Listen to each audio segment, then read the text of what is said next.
Okay, oh, it is 6:30. Welcome to the Monday, April 6, 2026 regular meeting of council, and I'll call this meeting to order.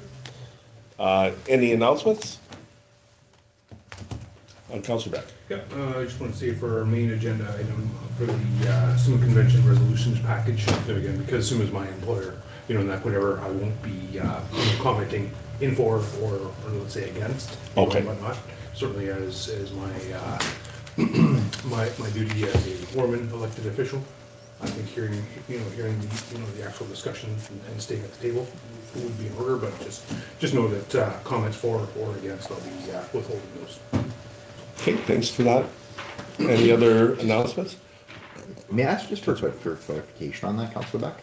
Sure. When it comes to the resolution section itself at SUMA, are you, just as an elected representative for Warman and an employee with SUMA, are you still able to vote on the resolutions at the convention? I am not. You're not? Okay, I just wasn't sure if that was, I just wanted to get clarification on that, just because I wasn't sure if that was the thing or not. So I did not know that either. Thank you. Okay, motion to approve the agenda. Councilor Tooley. I move to approve the Monday, April 6, 2026 regular meeting of council agenda as presented. Seconder. Councilor Cripps, any questions or comments? Okay, seeing none, all those in favor? Carried.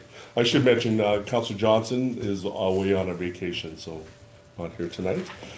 Move down to approval of the minutes. Motion, please. Councilor Mason. I move to adopt the minutes from the Monday, March 23rd, 2026 regular meeting of council as presented. Seconder. Councilor Beck. Questions or comments? Okay, seeing none, all those in favor? Carried. Okay, move down to administration reports. Some convention. Good evening, Mayor Philipchuk and City Council. This report is just to provide council with the 2026 SUMA Convention resolution package and the convention materials for your review, and to encourage council to consider and discuss in advance of the SUMA Convention anything that you find appropriate, including the resolutions and anything you want to talk about with that. Okay, I think it's probably appropriate to go through each of the resolutions and just if there's any comments for anyone on those. But before we even get to the resolutions, let's just maybe take, well, I guess you have it as the resolutions first. I was going to say go to the AGM package and just if there's any comments on that. But we'll go through the resolutions then. So the resolutions, everybody has copies of those or has you were given copies in your package, and they are public, so they're out there. We've had a few comments. I think as you can see in the package here, we've had a few letters of support of ours. But we'll start with the first one here, regional cost sharing. And that's from the Village of Borden and SUMA Board of Directors. Any comments about that one? Councillor Tooley. I do find it just a little bit of a, I mean, it's not anything that I don't know if I would not necessarily support it, but I do find it's kind of a little bit of a slippery slope in the sense of, like, at every sort of different level of municipalities, you've got that, right? Like, we get some of it here in Warman, but we also get a lot of it outflowing to Saskatoon, for example. So there's various different levels of it, and so I mean, I find that element a little bit interesting with it myself. And I had a similar comment that okay to maybe think of a framework, but I really think the municipal sharing, cost sharing right now that we get, our amount of money we have really could be used towards some of this, though there is some things that they have that we're also looking for with the, whether, well, the regional services anyway, but they're talking from community halls, fire halls, parks, libraries, everything. So it's pretty general. So it's just saying more money, please, and not really saying where that's coming from. Where, in some ways, I really think that's the municipal sharing is where that can come from myself. So, I mean, I'm not against it, but I'm not. I just think it's also one of those ones that it's so general that it's hard to pinpoint what you're trying to get out of that. Any other comments on this one, or we'll just move on then? Well, and we'll listen at the convention, obviously, we'll hear if there's any other comments there. The retention of certified water and wastewater operators, Village of Borden again. Any comments with this one?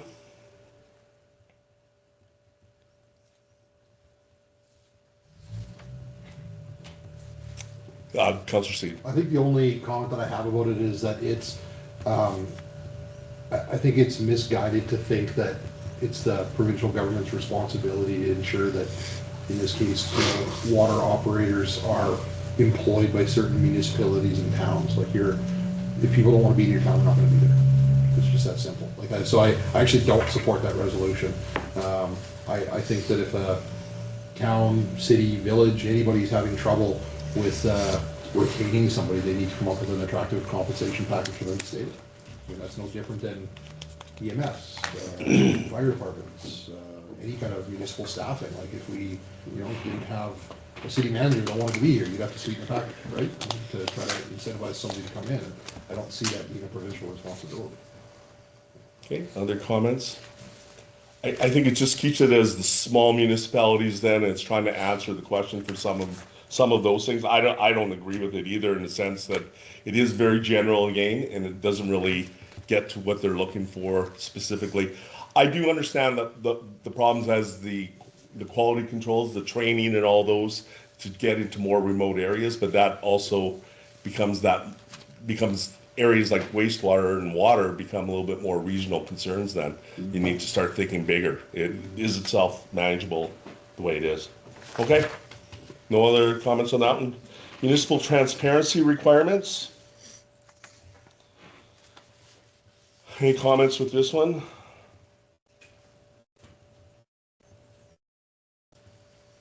This is again LA FOIP. Probably our city clerk might even have some comments on this one. Just we are looking.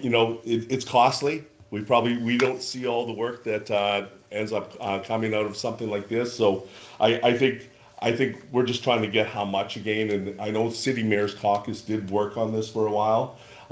And so cities are filling it. So I can't imagine if you have 2 or 3 people in a small town trying to request information over and over again, how that can be a burden on your community that is unmanageable. So I'm really thinking that it's really trying to help municipalities in that whole area. I think that's a pretty general statement, but that can be all municipalities. That's all sizes. So I just think, is there a baseline with some of that? And then, what are the costs? Because again, photocopying a document from one of the things is, okay, that's fine. But as you ask for very general statements, it gets to be quite draining on the system, potentially. Any comments or? I've heard, sorry. Yes. I've heard some organizations considering like charging for it, like the hourly costs, the photocopying costs, like, so then that person that requests it then is billed with that, a bill for that service as well. So we have limitations though, like it isn't really total cost recovery. There is some baseline costs that we can charge, and we do, but it's very minimal in the actual amount of hours that you can charge. We're trying to, because it hasn't been increased in a long time, so the amount that you can actually get is very limited with LA FOIP. Any comments about that? No, I agree entirely. Because what can be charged, it's prescribed, right, in the legislation. Yeah. And it's kind of like, it's fairly fixed. Like it's not an hourly thing or is it an hourly thing? I believe it is hourly up to a certain amount. Like there's a lot of rules around it. Yeah. Yeah, and it's not like like if somebody was an independent contractor and consulting service or whatever, you're charging $500 an hour or whatever, but it's not those kind of numbers, right? No. And this is really looking at a whole bunch of areas. This is looking at baseline funding to look at all things from websites to everything else. And again, could that come out of the same idea that everybody has some of these challenges that go with being a municipality? I don't know if it's just that as transparency or if it's the other issues too. Anything else with that one? Okay, number 4, enhanced municipal revenue tools and fiscal fairness. This was City of Regina. I've heard quite a bit of talked about this one online, not online, sorry, through the media, just through the radio station and that. Councillor Seed. I think that, just reiterating some comments that we've had kind of offline as a group, is that, you know, like when I look at things like the fourth point in here, like advocating for provincial, for the province to make municipalities exempt from provincial sales tax on construction projects, I completely agree with that.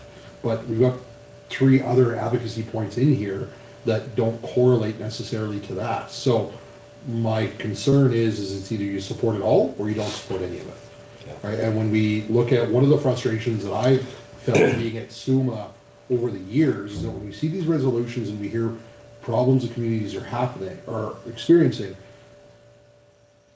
maybe a little bit facetiously, but it seems like 90% of the time the solution is give us more money. And yet, you know, when I look at and jumping the gun a little bit, well, when we get into like our resolution that we submitted, we're offering a solution that doesn't cost them any more money. You know, I get, it's a little bit wearing hearing communities just constantly think that the solution is just more money, more money, more money, without offering any plan as to what they're gonna do. So again, while I support a couple of the points on here, I don't support all 4.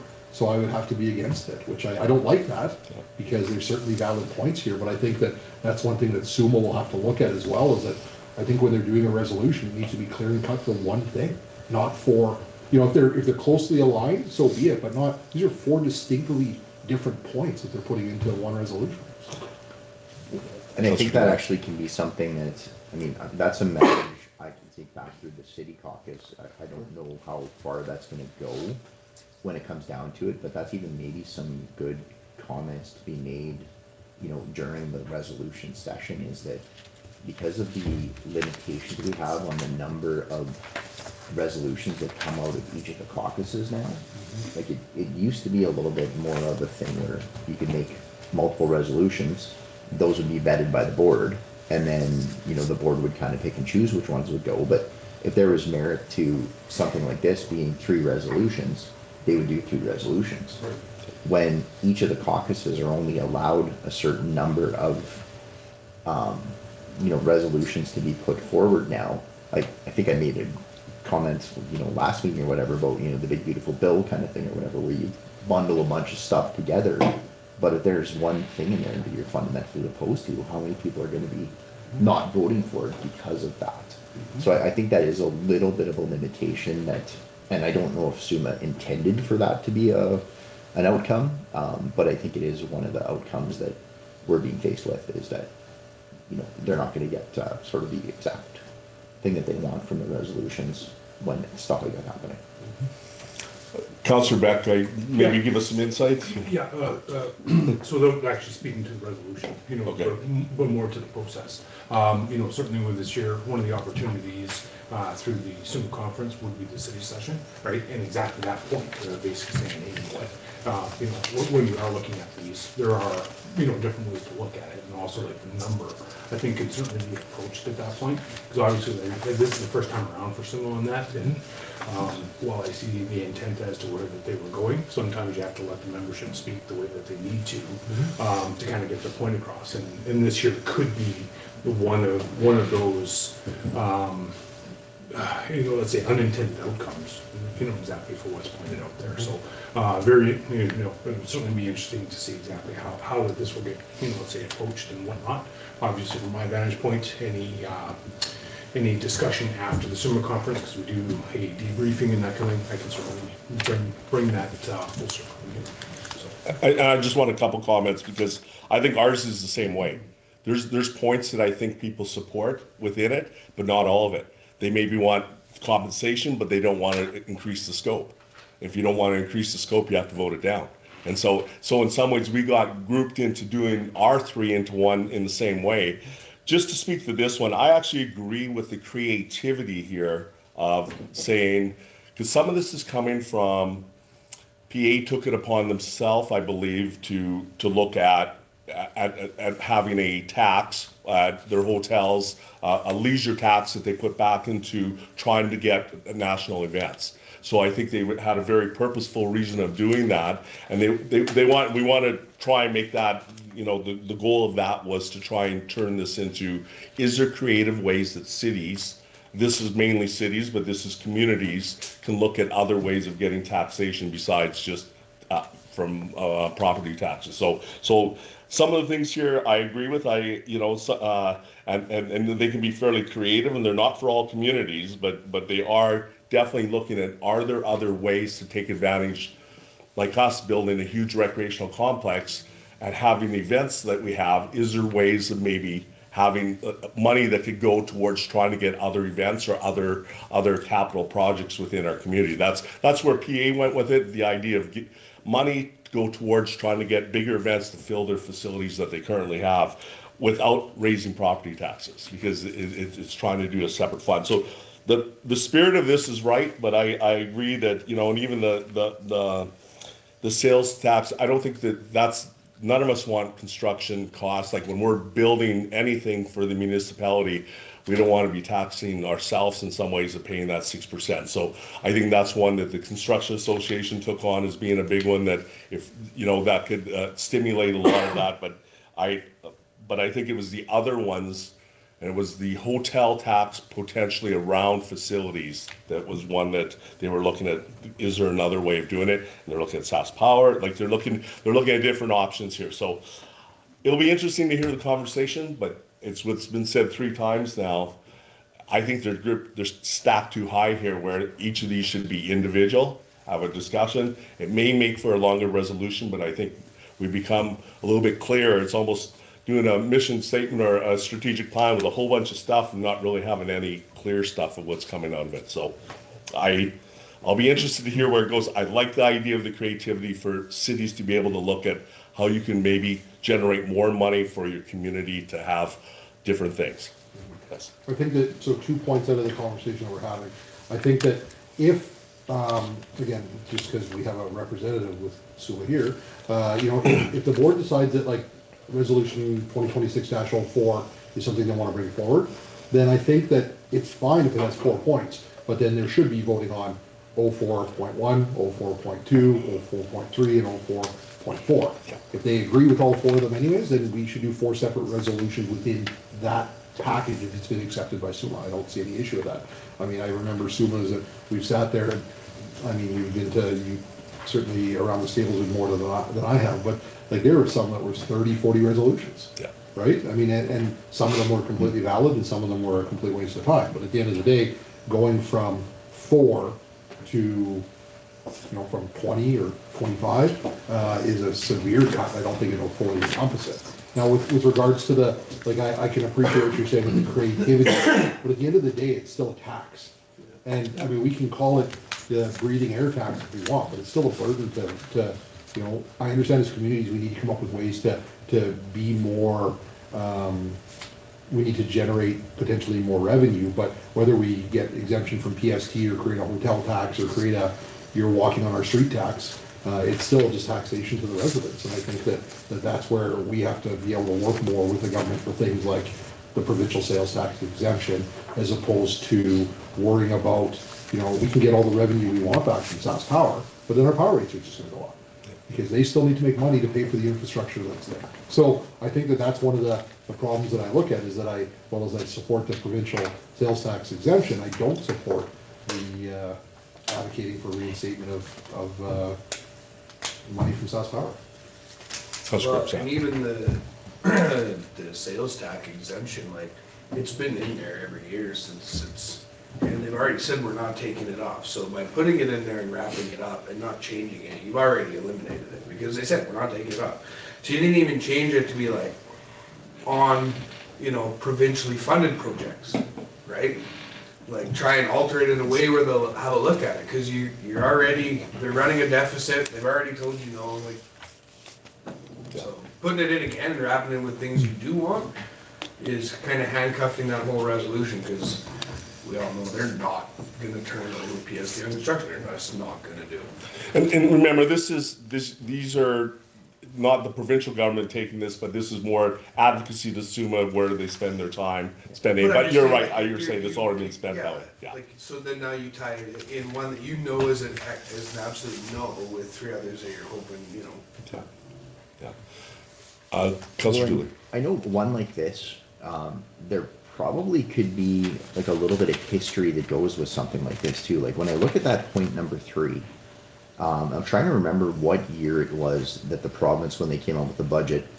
Yeah, and I know Councillor Beck over there is probably going to tell me fill us in on this, but there was a point in time where the province said, you know what, we're cutting off the payments in lieu, you know, that Sask Power is going to give, or I think SaskTel and Sask Energy, or Sask Power for sure was one of them.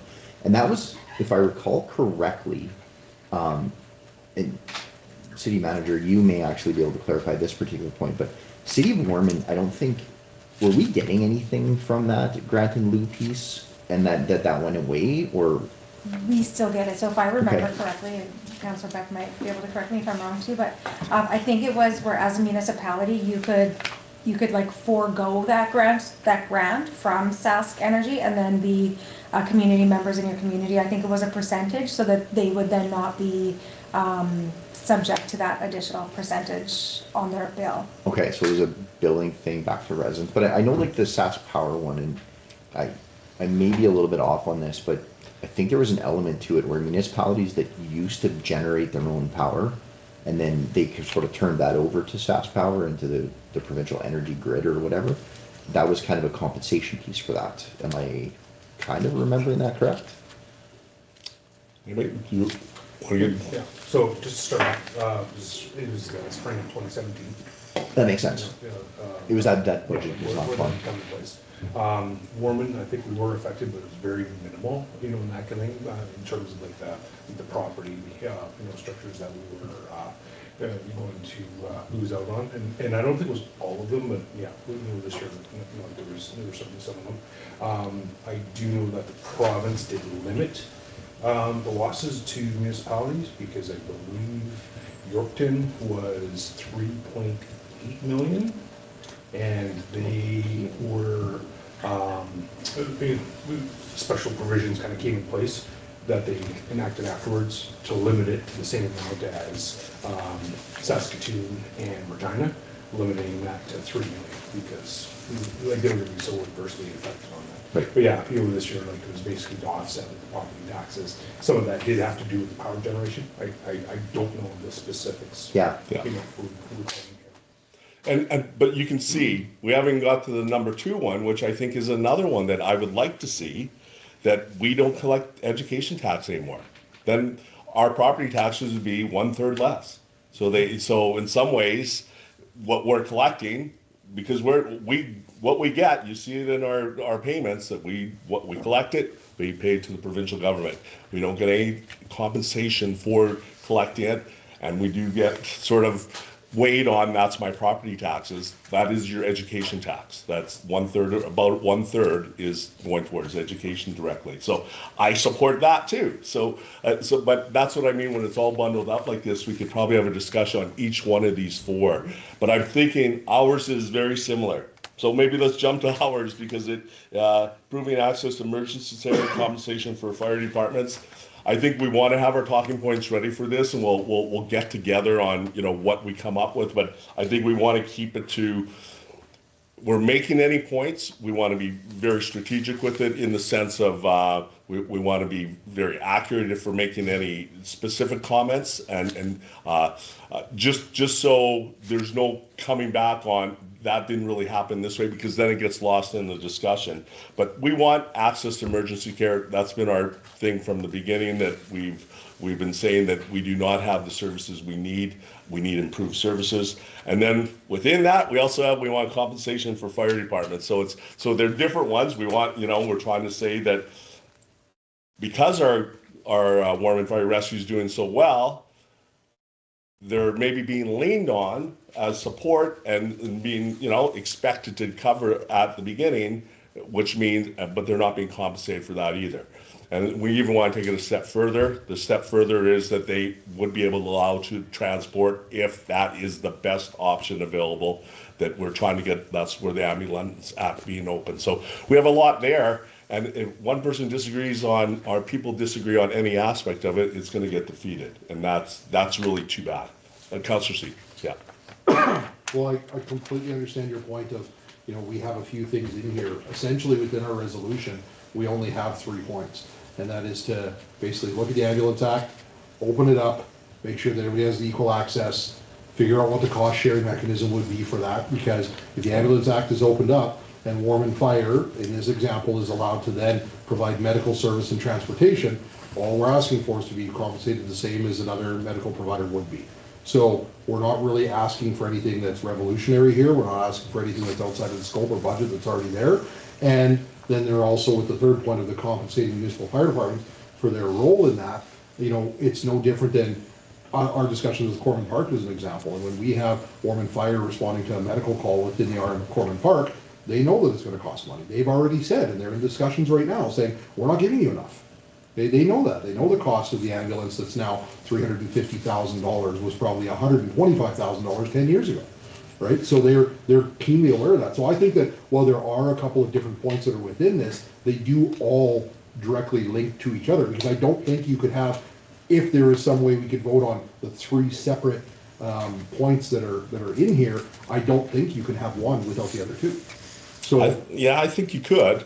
how? I'd like to discuss that. Well, like a cost sharing mechanism, you could have that without opening up the Ambulance Act. Like, I mean, Yeah. like, but even the fire departments, compensating fire departments has nothing to do with the Ambulance Act. But if they're transporting or doing any medical call, that is within the. Well, but then we're getting, into deeper into each one of those, I guess. And I guess it's too bad in some ways, because some people are totally against the Ambulance Act being open, which again isn't the end all for us. It is, we need improved medical services, emergency services. That's ultimately the goal out of this. And then we're seeing some of the strategy of doing that. Like you say, we have a plan. I totally agree with it all, and I think council voted unanimously, so we're on side. It's just that I can see how that's going to be the talking points that we want to make sure that people understand, that you need to open the Ambulance Act to be able to have the conversations. But then it's, at the end of the day, as it has in our title, is that we want to improve emergency services. So We do.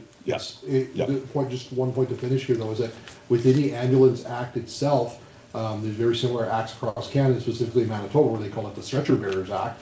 And essentially, the Ambulance Act, and not that I would expect everybody to read it, but it's a very long, very old act. I think it was like 1987 or something was the last time it was updated. And it is essentially a format that says you need to have privately contracted first responders that are here. The government will decide how much they're paid, and nobody else could do it. So again, there's whereas we get into we want to make sure that we're compensated with it, we can't do that because of the Ambulance Act. So it is really it's the linchpin that connects everything, because you can't, even if we just erase the Ambulance Act from this and said we just want to get formal cost sharing and we want compensation for fire departments to do medical, that's in the Ambulance Act. So that's what I'm saying, is that if we have to have all three, or we can't have any. So that's where I think that they have to be together in this case, and I think it's more of a breakdown in this case. So I actually like ours, but I'm not being biased just for it, but I like ours in the fact that they almost build on each other, saying that when you open this up, we can do this, and then we can do this, and it'll overall compensate for what we're calling is better access for our community and residents for emergency medical services. So yeah. I think they're very, very linked there. Mr. Tooley. I just, this is just sort of thinking out loud piece, but I know previous resolution sessions, oftentimes when a community is kind of the mover of a resolution, there's an opportunity to kind of give the little bit of a, up to a minute pitch as to why that resolution's coming forward. Mm-hmm. And I think it would be a good idea, just because this is a fairly big one coming from us, that we may want to have, maybe yourself, Mayor Philip Chapter, or I don't know exactly who it should be necessarily, but somebody to give that, elevator pitch as far as I can. He can't. Yeah. I'm not elected, I'm just a. He's not even allowed to be at the resolutions. But I think it's kind of one of those ones where we may want to have something sort of prepped for that to make the most effective use of that time, and to give a little bit of that, the history about why it is and what's motivated Warman to bring this forward. And it can be a little bit of pull at the heartstrings piece, where we've had a number of instances where we've had community members who have required ambulatory service, and there's actually just been, with considering that we're the fastest growing community in the province, we are, to Saskatchewan for what Saskatchewan is to Canada kind of thing. And we have that gap in service where we don't even have somebody coming at times. So I think maybe a little bit of that elevator pitch as far as why it's coming and sort of the why behind it. Yeah. And why would you not open it up? Well, You and just throw that in there right at the end. yeah, like it's kind of one of those things where In a nice little way. if the act itself hasn't been opened up in a couple of decades now, you know, is it worth just even giving it? Well, yeah, but is it worth, you know, even giving it that opportunity to have a review of it and a cleanup? Because the only reason you wouldn't open it up is to protect. Exactly. I agree, but you can see how the argument all once becomes to the Ambulance Act, and people are speaking for or against the Ambulance Act, and they sort of miss the big picture, and that's the challenge. That's the only thing I'm pointing out, is that it's too bad, because in some ways, you know, even compensation for our first responders, like when knowing that, okay, we built this team, like Russ and the group Warman Fire Rescue have built this team, a very proud team, and they're at everything, but this is all compensated by the city. It's increased cost to the city at the benefit of our server, Metaviv, that don't have to necessarily be there because they're not getting called out by everyone in the same way because we have a solid first responders. And again, that compensation is a key to me. And then that increasing the scope, yes, you need the Ambulance Act to be open for that part, but you don't need it to compensate. So there's different parts there, but it's all getting back to that link again of we need improved services. Like they have to improve. Yes. I like Kevin's idea about kind of getting something reading so that we're, you know, we have a limited time. What do you get, like you get a minute and a half or something? 2 minutes, 2 minutes? it says, yeah. So I like the idea of having something written down, rehearsing it, selecting somebody to read through it. I think it's very important that we also understand in there is that, like, I've heard some kind of grumblings in the MD world, if you will, or Metavi now, that it's like, you know, we're against Metavi or we're against it. That's couldn't be farther from the truth. It's like we had said when we had the delegation here from Metavi. It's not that we want to do your job, Yes. but we want you to do your job, and you're not doing it. So it's kind of that, you know, the analogy of like lead us, follow us, or get out of our way. Yeah. And I think that it's important that when we do have that conversation or write down those speaking points, I think that's a key point that we need to show there, because there are small towns or smaller communities that have deeply ingrained, you know, union representation that are their ambulance service, and they're afraid of losing it if they open up the Ambulance Act, and I understand that. But we need to make sure that we understand, that we're very clear that we're not against any service provider providing a service for ambulances. We just need somebody that's gonna show up. So, and like on a point of that, I intend to bring something else up in the roundtable, but my family was actually the first ones on the scene of a collision on Highway 11 on Saturday. It was a very serious collision and no ambulance available. And we're talking like it was terrible. So to realize a situation like that, where on the highway, we've got potentially a life and death situation that we're being told nobody can come. And my first thought is, literally in my head is, well, I bet you Warman would come, right? Like, again, we're not allowed to, but so these are like, they're very close to home for all of us in these situations. And I think that we need to, I would really like to see that written down in practice so that we're within that time frame and we can be very motivating, if that's the way to put it. It's like being ready for the bear pit. I get it, and I agree, and we, you know, I've already talked to Andy before that take some notes as we're talking here right now to let's try and get something together to make sure we're getting the points. But the challenge again, it will be that some communities don't want that extra responsibility of taking on ambulance care potentially, and that becomes a pushback, a bit of it. And there will be members in the room, as you were hinting at, and you're right, no different than you start talking about different types of topics. There will be members in the room that will get up and speak as from that standpoint, as being, you know, employees for one of these places or whatever it might be, as counselors too, but they're speaking there. When they're given the opportunity, they'll speak in that way. So it's just that they'll get that framework back and forth that way, and that's why I think it'll it'll get into a few different things. They can get to, we're just talking about the Ambulance Act. And that, which I totally agree. We've been saying that for many years. Open it up, take another look. Let's create some more opportunity, I think, for competitiveness to solve some of these issues. Because because you open the Ambulance Act does not mean there's a bunch of changes. It means you put a new lens on it, you're taking a look at it, and it will be scrutinized by both the party in power and also the opposition. Yes. Well, I think a good point that can be made is that, the parts of the Ambulance Act that don't need to be changed, don't change it.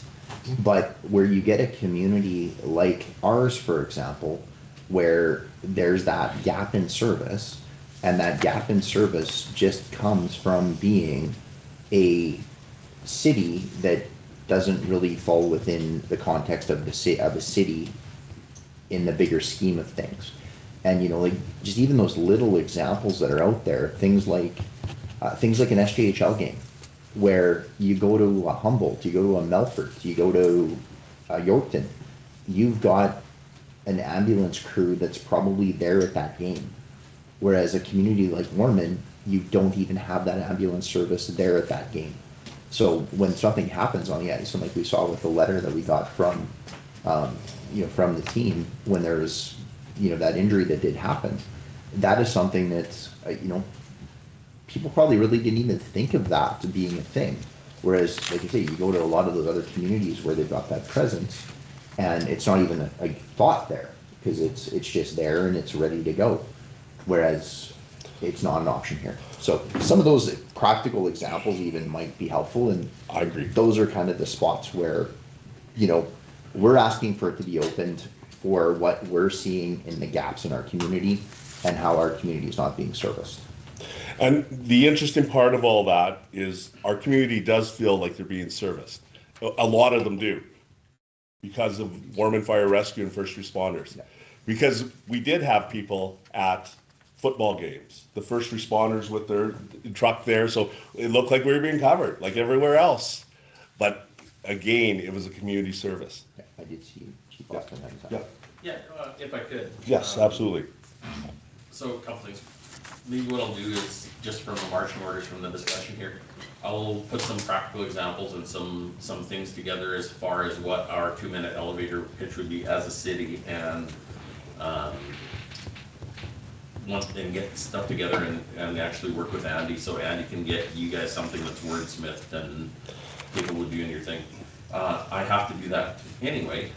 Most of you know I will be in the Saskatchewan Association of Fire Chiefs booth at the SUMA at the trade show for the Sunday, Monday, Tuesday, and we have dozens and dozens of representatives there from different communities that come in and they say, what can we do to help you guys?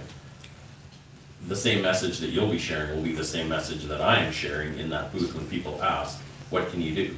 And I haven't wrapped my head around the badge of I support our firefighters and 2026-05 badges that people can wear or something. But there'll be something that we can do that. But I want our messaging to be the same. And I saw there was one set of support letters here. I know of dozens of fire departments that have reached out and offered their support in some other municipalities. So it's one of those things that we'll get the message out there. We'll shoot our best shot, and I'll give you something that working with Andy in basketball terms, that here's all the layups and here's some 3-point shots for you to pass the crowd. I appreciate that. Because I think we need the 2-minute moment, but then we need talking points too. Because if we do see ministers, we do see other people, because I think that's different than the SUMA people, but at the same time, it's trying to push it. Because at the end of the day, this could get defeated, but it could still move forward through the provincial government. So I mean, in some ways, they have the power to make these decisions without any SUMA resolution. The SUMA resolution just is trying to get the people on side. Yeah, so it's trying to get that voice there. So it's the discussions and the talking points, and I think that we want to have those things. And I think a couple of our most recent situations, factual ones, where we can give straight out, it's, no extra talk than what we've gotten from our, our SJHL game was our most recent one, but then probably some of the other long ones. And we've got to watch the terminology of saying there's no ambulance coming. That is not correct. There's none coming right now. And so I think we have to, because that's where the discussion will go, unfortunately. And I agree with you. I'm not disagreeing. I'm just saying that we have to watch that terminology, because that was right away what she said. And it's coming, but you're in line. You're number 53 in line, and we're only at number 7 right now. So that's just the terminology. But I think if we're at the floor anytime and we're actually talking to a larger group, that we don't want to use that there's no coming. It's so long in the queue that they couldn't give us a time when it's coming. Something like that is fair, or we have the 4 hours and then it got reduced to 2 hours. If those are factual numbers, I'm fine with that, but we don't want to say no, nothing's coming, because they would say that's not true until the person who phoned said don't send an ambulance. That's what stops it. So those talking points matter, because it changes the conversation sometimes. Yeah, but you also don't have to sugarcoat a lot of it either. Like the fact that Medivie spot was put in Martinsville to make sure that there was ambulance in Warman and Martinsville. It wasn't put there for Saskatoon. Yeah. And it is. So you don't have to be, when they say, we're not being truthful about an ambulance not coming, well, we are, because you took the ambulance from Martinsville, Warman and region, and you took it to Saskatoon where it's not supposed to be. And that's why it's not coming. Because it's tied up in Saskatoon or at the hospital in Saskatoon with a patient that's not from this region. That's a Medivie issue though, not SHL, but they're the ones that are pushing back and saying, it's not that it's not coming. Right. It's that we're using it for purposes it was not intended to be used for. That we're not getting the money. That the act would say you do it in the order of, I'm not saying it's right, because it's broken all over. So yes. You don't have to call them. Like that was built, the money was given to you by the government to put a station there and put ambulances for this area, not to support Saskatoon. Yeah. And that's what they're doing. Yeah. So it's not, I think if you get into it, it's more than fair to call them out. Yeah. You're not calling them out though. Like what you're doing is saying the truth. I guess you want to be truthful. Yeah. And so the truth is, the ambulance is coming in 4 hours. That was what we were told with the SJHL team. Right. But saying nothing is coming. The truth is the government put money into this depot to make sure there was an ambulance for this area, and they're using it not for the intended purpose that they're given the funding for. The contractor, which was Medivie, is not doing what we had hoped, because the money was there. The money was there for ambulance service for up here if it would have been used, yes. And they're using it for Saskatoon. It still is there. They are taking Yeah. that money. Yeah. Right. Like they're taking But it $1.2 is. million Yeah. a year, Yeah. and they don't have an ambulance. Yeah. So, sorry, I'm not. Yes. One last piece on this too, just so everybody's aware. Through the Saskatchewan Association of Fire Chiefs and the Sask Volunteer Firefighters Association, the NDP's cabinet has asked for a meeting during SUMO to discuss the 2 fire-related resolutions that are being brought forward. So they've asked for a meeting with us for that. And that's a lot of the next natural step that happens after SUMA, because it'll be from some media and everything else, but those natural steps will be, it ends up in the House, yes.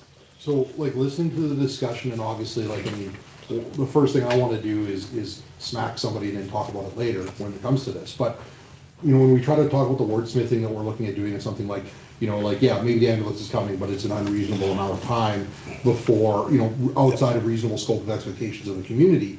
I think an analogy that we could consider using when you're putting your points down is that if we were to say, if a house fire was called in a municipality, and we said fire department's coming, they're only 4 hours out, nobody would consider that to be acceptable. So if that's not acceptable, and I'm not talking about we know there's occupation in the building, we don't know what's going on, we've got a structured fire, we need a fire department. If that's okay, if people say it's not okay to have a delay of 4 hours there, why is it okay for the ambulances? And It's a good analogy. I think an analogy like that is something that would make it very practical for people, because could you imagine what would happen in any community if a fire department was called and they were told, well, sorry, we're busy other places, like we'll be there in 2 or 3 hours. Like it wouldn't happen the next day, I guarantee it. Well, And some of that happens, yes. Yes. You know, we've heard about those ones. So maybe an analogy like that might be worth looking at. Yeah. No, that's a good analogy, because again, we want to, I don't want to get caught into the small things, and that's what I'm trying to avoid, that somebody getting up there and I work for this person and it's not this. I'd rather, let's give some hard facts, let's give some talking points. And it's not, the Medivh one is, that's their contractor, that's SHA's contractor, and they really can't change that until the Ambulance Act is open, which, you know, so I'm not saying don't, because, you know, we obviously, the main goal is to improve our services. We need better services. What we have is not meeting the standard of what we expect, and hearing any of the stories is not good enough. Like that we're imagining ourselves in situations where we need help and there's nobody coming, and that's just not good enough. You know, not as we're growing and being this size of a city. So we get it. I mean, it's just that we want to be sustained. We want to use definitely things that will matter when we're talking to the politicians, because I think we'll get chances to talk to different politicians, and this is our name on it. So I mean, this is one that I think we all want the talking points, and all have different opportunities to talk to different people throughout it. If you're in sessions where some of this is coming up, go for it. Get to the floor and talk to it. I think that's fine. I think it's just making sure we have some baseline that we'll reach at with it. Anything else with this one? We have some people working on it. We'll get some stuff together, and you know, I think that you know, the passion's there. I think remember, we're talking to a provincial in this situation, so it's the benefit of all to say that. And I like Councillor C's analogy, because I think everybody can get on that one, that if you don't have any fire support, you'd be hearing about it. So you know, and some are still working on that. I agree that not everybody's got fire support, but it's a little different scenario. We're saying that we can provide it if we were allowed to. We're also not Deschambault Lake, though. We're Right. Warman, Saskatchewan. That's right. There's a difference, right? Like, I get that there's problems with rural, extremely remote places having fire access, but even in young Saskatchewan, if the fire department's not coming, the farmers are coming with water tanks. So. Okay, let's go on to increased funding for local housing authorities. Anything with that one? The only thing I don't have, it's another one that's asking for funding. It is one of those ones that I think that it is run by social services, so you know, Ministry of Social Services. It is a bureaucracy though, which I don't really like, that, you know, all the levels, like even trying to get new board members on has been a 9-month challenge for us to go through some of the hoops to make that happen. So that's a different conversation than this, but it is housing authorities in general, I think maybe has to be re-looked at from the provincial side. Gary? Yes. Sorry. Yes. Yes. I think from my meetings, there's going to be some changes coming to the housing corporation. Okay, good. And just so you can state what your meetings are, like just you're with the Saskatchewan Housing Corporation. Okay. Okay, and that's good news. I think that's good news for all of us, because I think it's one of those ones that doesn't feel real efficient right now, and I think it ends up hitting a lot of people because of that. Northern bylaw enforcement. Any comments with this? I actually support this one. And the reason that I like it is that you're not getting 10 different municipalities saying, we need a bylaw officer that's going to be sitting here around the clock, ready to go if we need them. They're asking for a rotation of bylaw enforcement to be able to come through their community. I like that. It's no different than, you know, the RCMP when they need to go to some remote northern communities and they need to work on, you know, targeted individuals or specific things that are happening to their community. If you build up these things of nuisance yards or dogs that are at large or things like that, you can then have bylaw officers come in, whether it's once a quarter or whatever they decide on, and deal with all of those at once and kind of do a sweep, get it done in the community, then move to the next community. So it's no different than us looking at implementation of things through TSS funding, where we're saying, like, look, by ourselves it doesn't make sense, but if we can get a couple other communities involved in this, that's a good solution. Now, again, we don't have the issues that they're having, but I do support the fact that they're coming up with a with a unique perspective on how they want to solve it. That's by having, you know, bylaw officers that are rotating through the community, and I personally like that.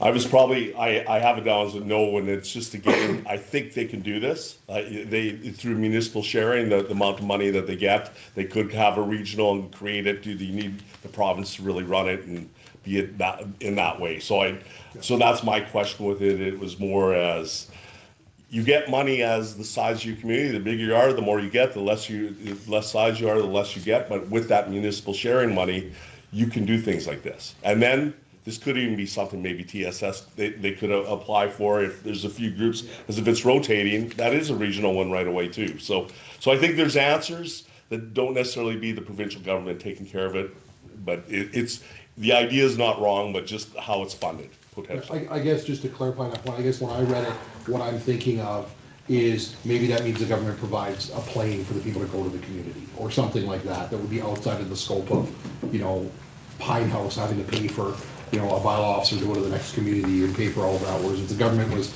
you know, maybe they're paying for the time that the bylaw officer is there, is how I kind of envisioned it. And maybe the provincial government is providing opportunities for them to be able to be transported there, that kind of thing, which would be a little bit outside of the scope of some of those communities. That's where I was looking at it. Okay, well, we'll hear from them and we can make comments on as need be or vote based on that. Fire or wildfire mitigation? Any comments with that one? Be hard to argue against. Okay, yeah, I put okay with that, yeah. Okay, census. This one's an interesting one. 09, census of seniors. This is really trying to make sure that the use of technology, communities are not, people are not getting, it's Tisdale bringing it up. They're saying that they had a decline in, you know, the 1 year, but they're saying that, you know, is census working the way it is? Now, again, a lot of communities spend a lot of money on this to try and make sure they're getting every person counting. I know we're lucky enough to have our former mayor, Cheryl Spence, running the census last time. That helps to have that insight. I don't know who's doing it this time, if we have anybody that's said it at this point, but I can see how some communities, this is a struggle. I know PA spends a lot of time and money and advertising, trying to get people to make sure that they fill out their census. Because these numbers matter. This is, all your funding is based on these numbers, and there's no turning it back. If you miss people during this time period, you miss people. So it'll be a good discussion. I don't know where, you know, how this is going to work, and you know, we all want it done right. We all want it fair. You know, we all want it fair, but I don't know if there's any solution within this. Councilor Z. I think the irony in this is that they're probably gonna spend more money trying to get the people to fill in the census than they're gonna make from them being recognized in the census. And what I think about is, looking back to our own, just for us, like even our municipal election, the amount of time, money, and energy that was spent going to aging seniors in our community to get, what, 7 people to vote?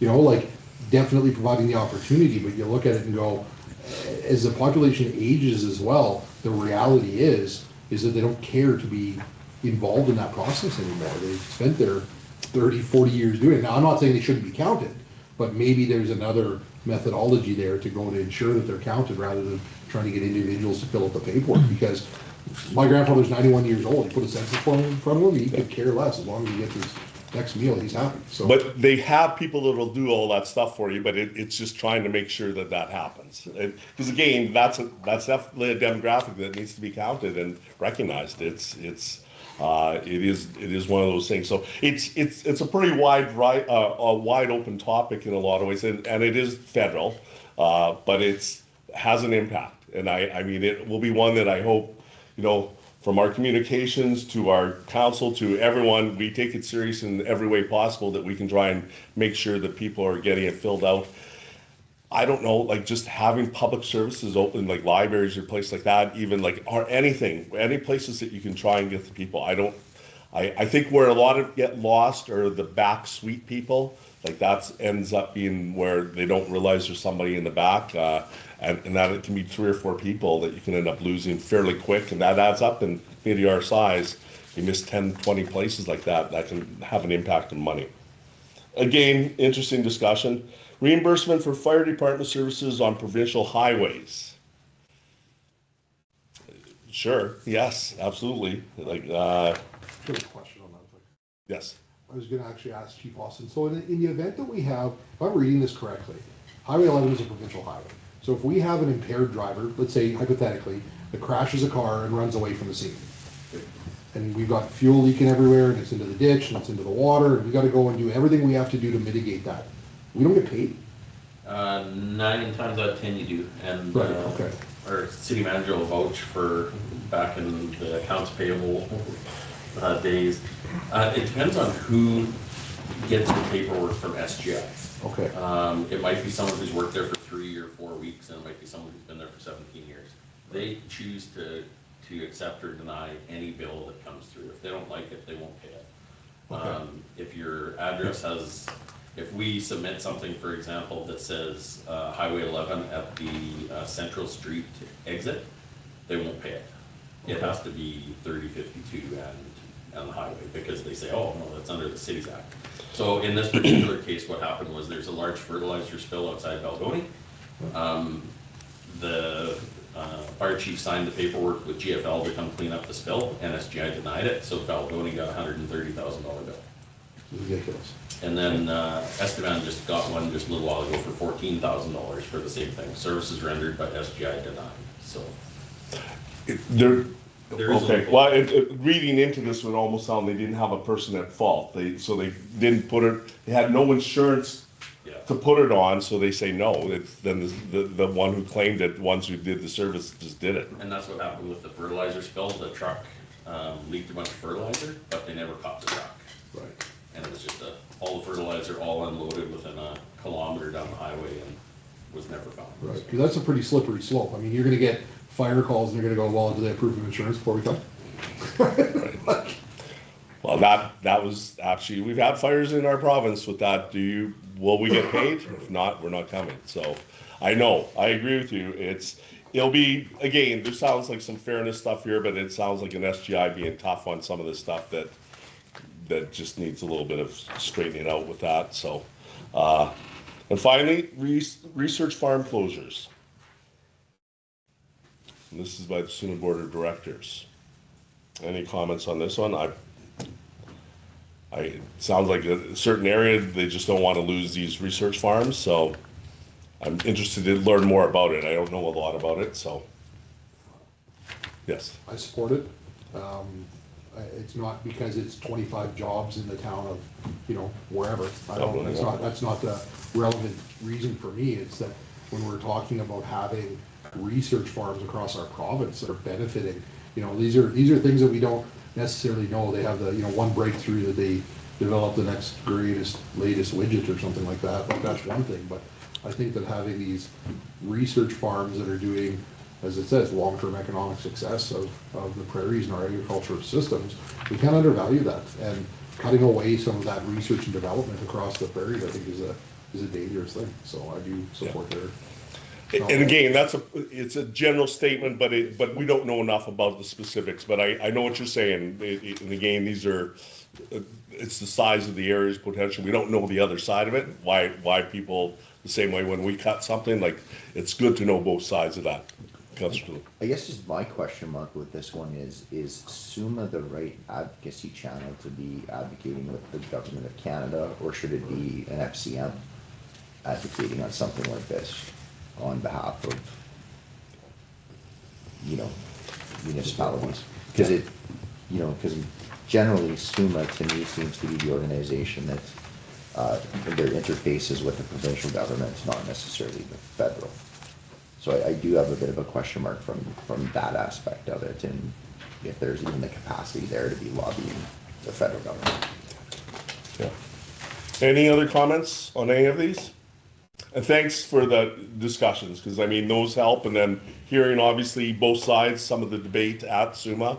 I agree that I think the challenge is going to be that they were hoping this would maybe be shorter, tighter, and get to the point, but in some ways, some of the long resolutions with many points they may have to call time on it. Like, I don't know what they'll even do at some point, because some of them could go on a long time, as we even went on a bit with some of them, and the chair will really have to work hard to keep it on point, though. Okay. Well, anything with the AGM. Anybody that likes to go through all the finances and all of that stuff that of Suma's finances and everything there, it's all in the Suma package. It's all in the package there. So if there's any comments or anything from that, that'll be Monday morning. Is that one? Or Tuesday morning? The AGM. It's either one of the mornings. I didn't read what it was. It's always one of the mornings. AGM. It'll be 9 o'clock on Monday or Tuesday. The resolutions are Monday afternoon. Yeah. Tuesday. Yeah, so it is Tuesday, 9:35. 9:35 Tuesday morning, okay. Tuesday morning. Resolutions first and then that, okay, resolutions Monday, so that's our Monday afternoon resolution, so. Right, we'll get through them. Okay, anything else with any of the package? Okay, we don't have any motion on that one, it was a discussion and we'll move to file administration reports. Councillor C. I'll move to file the administration reports as presented. Seconder, Councillor Cripps, questions or comments? All in favor? Carried. Okay, roundtable. I did mention, and it's not like me to get so detailed about it, but it was just an interesting to be at the NSB Association Awards, and again, congratulations to Jolene Watson, owner of Clarity Coaching and Development, on winning the Pursuit of Excellence Award. But doing the Lifetime Achievement Award by Wayne Brownlee, he's a part of the Sarita board that I'm on, so I've gotten to talk with him a fair amount, and he brings a lot to the table. But this was one of those ones. His foundation has already given millions of dollars to the Board of Education, and they've really looked at trying to implement full-day kindergarten in Saskatoon, and they're putting their money where their mouth is on this one to say, we are putting $10 million, if the provincial government will put $10 million. I realize that it's not a one-year commitment if you're going to go to full-day kindergarten, that is, full-day kindergarten, just because the grade 3 literacy, as our elementary principal would know, is really a measuring point for so much. And in fact, Texas uses it to predict who will end up, the numbers that will end up in jail or not. So it's one of those ones, the literacy of being at grade level in grade 3 is that predictor that we see over and over again to the high school and everywhere else. So it's trying to get every student up to grade 3 equivalency, working through and making sure the best possibility of that happen. Full day kindergarten is one thing that we're one of the few provinces that doesn't have it. It's a bit of a sidebar thing, but I want to point that out because he spent time talking about it, and again, putting that type of money forward tells me that, serious about trying to make that change and be a catalyst to that change of happening in Saskatchewan. This is not obviously more of a council thing. It's more an information thing from that night. Just a question though on that, just Yes. because it's relevant to us, that understanding that Saskatchewan is one of the only provinces that doesn't have full-time daycare, Full day kindergarten, yes. Are our rates of literacy at the grade 3 level that far behind other provinces? We're lower. Yeah, I think we're the lowest, if I'm not mistaken. But I don't have that. It was given in there. Yeah, I don't want to be quoted in any of that one, but I could get those numbers, and I know that you could probably look that up because I'm the Saskatchewan Board of Education has produced some of that stuff, but so has the province of Saskatchewan. Those are all out there in data points, but I don't want to be quoted as. I know they're lower, and as compared to the places that have full day kindergarten. Okay. Any questions from my report? From anything else there? And Sina was sick tonight, so she has her report there. Motion to file our reports. Councillor Seed. Move that the mayor's report and youth council representatives report be filed as presented. Secretary, Councillor Beck. Any questions, comments? See none, all those in favor? Okay. Okay, round table. Councillor Beck. Yeah, so coming up, April 8th, we have the Shrida Economic Summit in Saskatoon, so we're looking forward to that. And after that, I'm off to Regina. I've got some things there, and then I'm back, and then in Regina here for a full week after that, so probably won't see very much in the next little while. So it's gonna be busy times coming up, whatever, definitely looking forward to the SUMA conference and whatnot. And networking out there, and promoting TSS. And it's just the breakfast for this one. This one's just the breakfast, not the summit. The summit's a Yeah. little bit later on. Yeah, no, we're only there for about an hour, but it'll be an economic update. Like DPC last week is passed a few discretionary uses, but during the round table, what's her name? Bev Dubois, Councillor Dubois, told us about voting down of the sports center in downtown. Deed, yeah. Deed, yeah. So they offered $50 million on 1.3 billion is what they estimated. So they're like, we didn't want to go with the American company. I think she said it was voted down, they were missing two, it was voted down 6-3. I believe that's what it was, Yeah. 7-3 or something, yes. Yeah, so now they're looking for another private investor, so the downtown's been put on hold again there, so. And, That was in relation to the potential operator of it, Right. they got a percentage of They everything wanted a sold. percentage of every, so that's what she said, they want a percentage of like everything, every hot dog sale, every bottle of water, every ticket sale, concert ticket, didn't matter, sporting event, so when they said they weighed the pros and cons, it just didn't make sense, so that's where we're at. Yeah. Not a high enough percentage. Yeah. Councillor Mason. I had a meeting, but Councillor Beck was kind enough to go to me for Pimmola Creek. So is there any chance that is there any updates that you could give? I read the notes that you sent, but is there anything really? Yeah, I suppose on that they are looking to kind of coordinate and get some responses back, because they're again reaching out to Saskatoon and some of the other partners here in that whatever. There hasn't been full consensus back as to the partnership. That's kind of important. So that will be one area that they're going to continue to work on. Hopefully, a sizable update for the for the next round of meetings. At the same time, there was a presentation from Water Security Agency. There's a fellow that had actually retired from there, that had given a presentation to the committee a year and a half ago. And anyway, so he had basically updated some of the information provided. So it kind of showed how, let's say like the actual area of the Oppiwa Creek. And it's actually more north of the P4G group, right?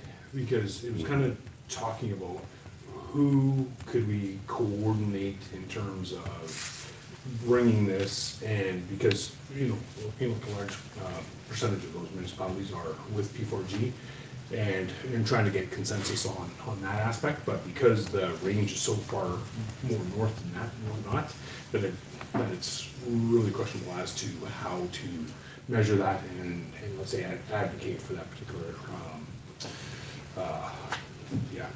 for this particular issue. So on that, they're still working on a few things.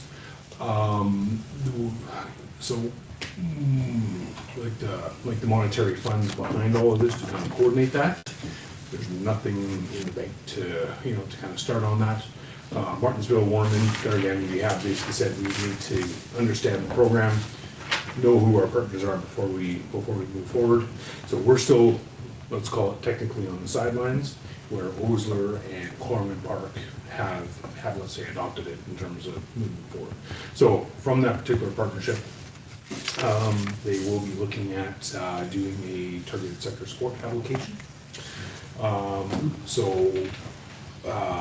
The coordinator, so Deb McGuire, she will be meeting with me at SUMA, and we're going to talk with some planning groups and whatnot, see if we can coalesce something together to bring something to the next meeting. So my aspect would just be on the targeted sector support. This is what we need. Here's somebody here that can actually do it. Put everybody in the same room, and that can work, and be able to hopefully move that forward.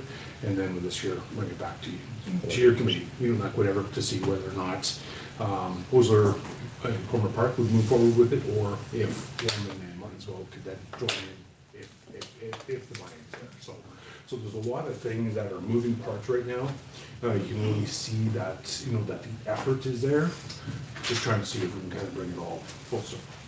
Deb does work hard for that group and with no compensation or anything. And that was some of the conversation in the past was looking at like, said she's fine without being compensated for being at those meetings or anything, but like she is doing the bulk of the work for, you know, looking into project managers and what type of projects we might be able to, you know, to look into and who can, the people that come and present at that place. So I'm sure they were happy to see you then, Councillor Beck, and not me, because I know that they were talking about the funding model and seeing if they could pick your brain, so.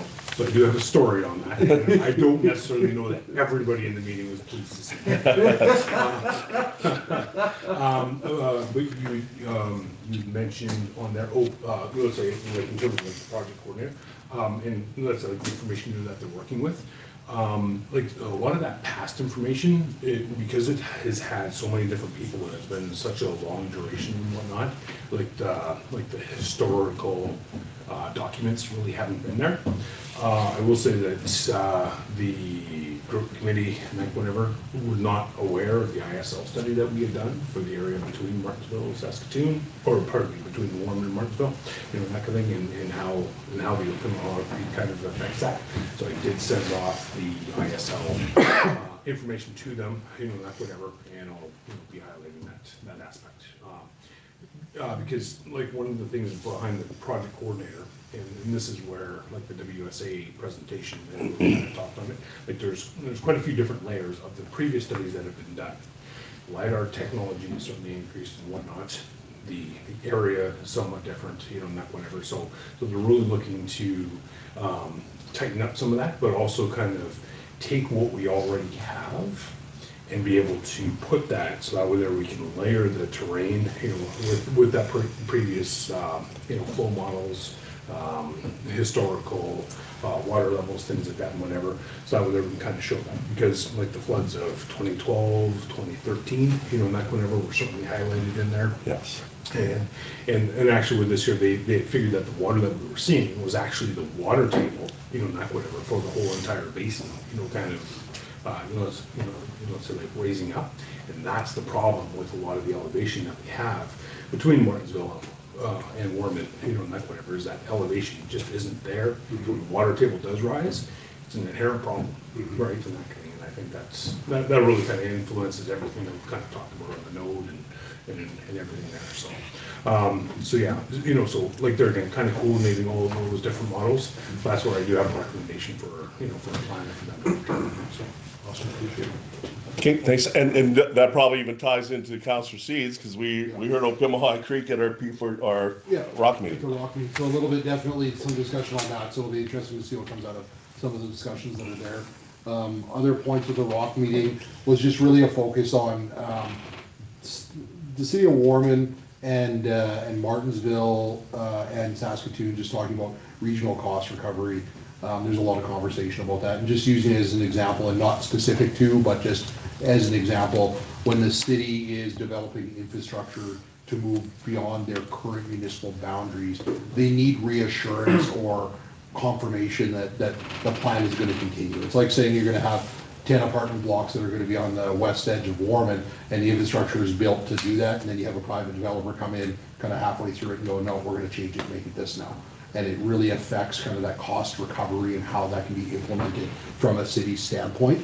I'm not going to name the development they were specifically talking about, but they did have one very specific they were talking about. They've kind of thrown their hands up and said, you know what, then the city's not moving that way anymore.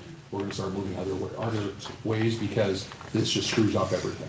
So, and I can see some of the frustration when they're developing. It's like us developing into the north end and saying this is going to be for commercial applications, and then they're going, well, no, we're putting up a 100-foot or a 100-story high-rise there. It's like, well, that doesn't work. We're not built for that. We don't have that. So that was interesting. One of the things I did talk with Jeff Jorgensen about, because they're going to be talking with other city managers as well, was just perhaps like we should look at what Edmonton Strathcona did as an example, because you have an established community that's growing to within another community, and they had to merge their infrastructure and then plan ahead together. So I think some of that stuff was interesting. And then the only other thing that came out of the rock meeting was that they are planning a rock bus tour, they're gonna call it. So, you know how we had our meeting, our all councils reunion, something along that line. But what they wanna do is figure out, they'll send out invites to see who wants to come and things of that nature. But they wanna get kind of everybody on the bus, no pun intended, and drive around and see, this is what we're talking about. These are areas of concern, or this is why we're looking to develop this. Because it's one thing to look at it on a map and hear it in a report. It's another thing entirely to drive by and actually see what's going on. So I support the idea. I think it's a good idea. Two other things that I just wanted to bring up is that I was hoping that after reading the provincial budget, I was extremely disappointed to see that there's not a single penny being spent on Highway 11 improvements this year, or not slated for it. There was a recent announcement that they are going to be looking at doing what I don't think is a significant improvement, but on Highway 12 coming into Lutheran Road, so they're basically making a little bit of an off ramp, not a ramp, but a lane you can turn off there. They're hoping that that'll mitigate some of the collisions that are there. I still personally feel that Warman self-access, and I did confirm my suspicions talking to Chief Austin, is that as the traffic continues to increase along that corridor, we're seeing more and more collisions there. So what I'm asking for, if council supports it, is I would like to have our city manager reach out to Saskatoon, and then also with the statistical data that's available from our own fire department to understand the amount of collisions to whatever period of time I guess it would be the Chief Austin feels is appropriate. We don't need to know about who, we don't need to know about what, all we need to know about is when. So there's a MVA or motor vehicle accident at this location on this date at this time, that's it. And I think that what we want to try to show is some of the trends that are happening there, because as a counselor and as a resident of Warman, I'm getting really, really tired of advocating for safety improvements that we know that we need within our community, and I believe everyone at this table shares that, and we're being ignored. Our population is growing, there's more vehicles on the highway, and what really triggered it for me was being, again, the first person on scene at a very, very serious motor collision on 106 Road and Highway 11, and hearing no ambulance come. Thankfully, people were able to walk away from it, so an ambulance wasn't necessarily needed. But it was a resident of Warman, was extremely upset, thought that he had potentially killed somebody, and just to see that repeatedly, and thinking about how many times that, and I'm sure you've all seen it, but I've driven by accidents between Saskatoon and Warman, and it's crazy how many we've seen. And at the end of the day, I don't want to wait for somebody to be killed, so I want to try to get some of those numbers and then look at what we can do as a council for some advocacy on that, because talking about we need improvements doesn't do anything. When we talk about the statistical analysis of how many accidents have happened, here's the hard numbers. It's pretty hard to ignore, because we'll show that corridor. Highway 11 is, I believe, the busiest corridor north to south in Saskatchewan. So you're wanting the numbers of accidents? Just numbers of So not cars. number of traffic passing by, because I mean, I think that's a request that Yep. I don't think we need a motion for or anything, because I think that can be something you can go in and talk to admin, and we could get that type of information. Brad may even have that information, because with highways. Chief Austin has the information on how many accidents they've gone to. That's all. I no, but we want it from highways, right? No, they don't respond to the accidents. Fire departments do. That's what I'm saying. Like, I want. But we want the data points from Warman Fire and Saskatoon Fire, because those are the two that respond to Highway 11 motor vehicle accidents. No other service responds to them, unless I'm mistaken. Okay, well, I'm misunderstanding where I get the accurate information on the reported accidents. Right, but the Department of Highways doesn't report every accident that's happened on the highway. Anything that goes to either Warman Fire Rescue or to Saskatoon, or anybody that's responding, it's recorded. But what I'm getting at is that I believe, and Chief Austin, please jump in if I'm incorrect here, Warman Fire and Saskatoon Fire would have that in their databases of how many calls they've gone to. That's all that we're looking for, or that's all I think we need to look for at this point, is to know Warman responded to 30 accidents in 2 years, or whatever the case is. Saskatoon also got 25 or something like that. Yeah, that's something doable on our end. Okay.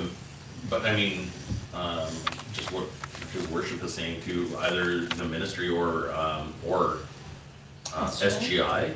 Yes. Because how many collisions are there that we're not called to?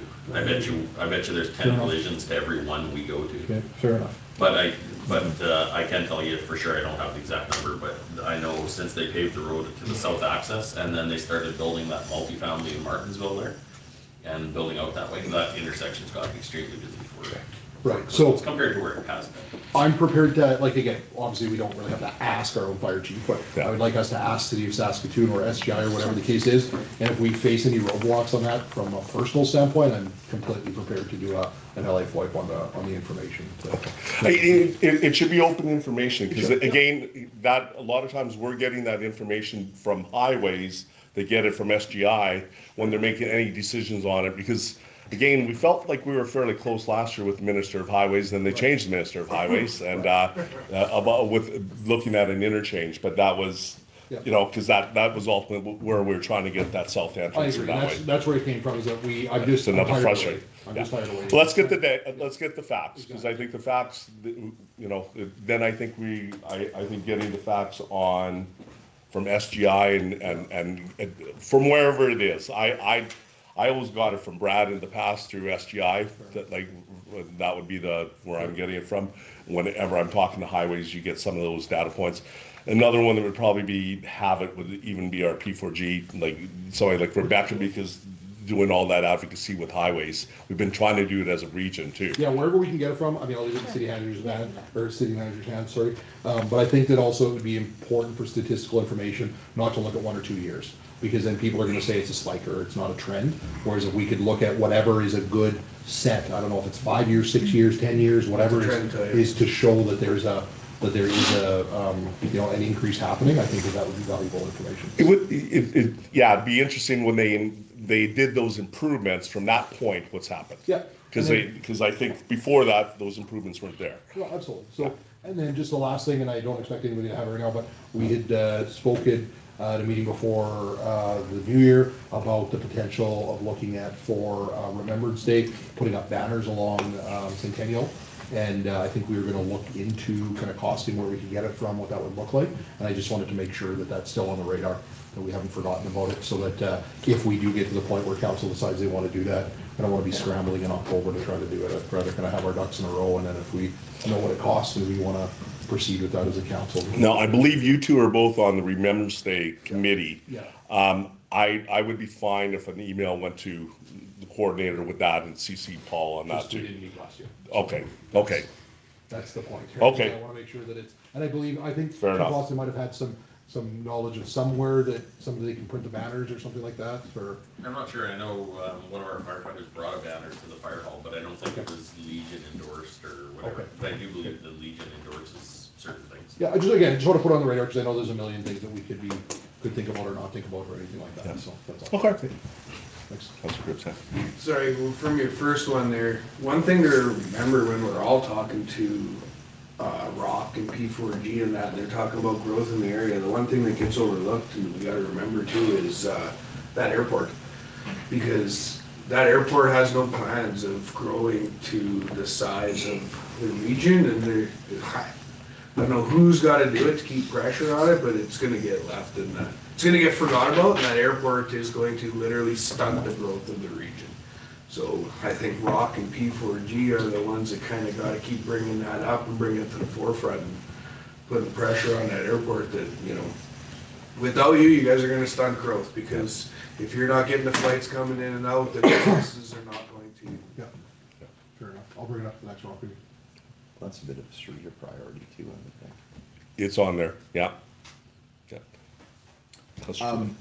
I kind of just leading off the highway piece or whatever. I know somebody just recently brought to my attention or brought a concern forward with the north overpass and sort of some of the signage marking for when you're soon going to be traveling north off of the overpass. I just happened to actually. So when you're traveling, I guess east, and then you're going to be turning to go north. Yeah. The markings there are a little bit confusing. I wouldn't say non-existent, but they are tricky to navigate. I think, especially for somebody. I would think for somebody who isn't maybe from the area.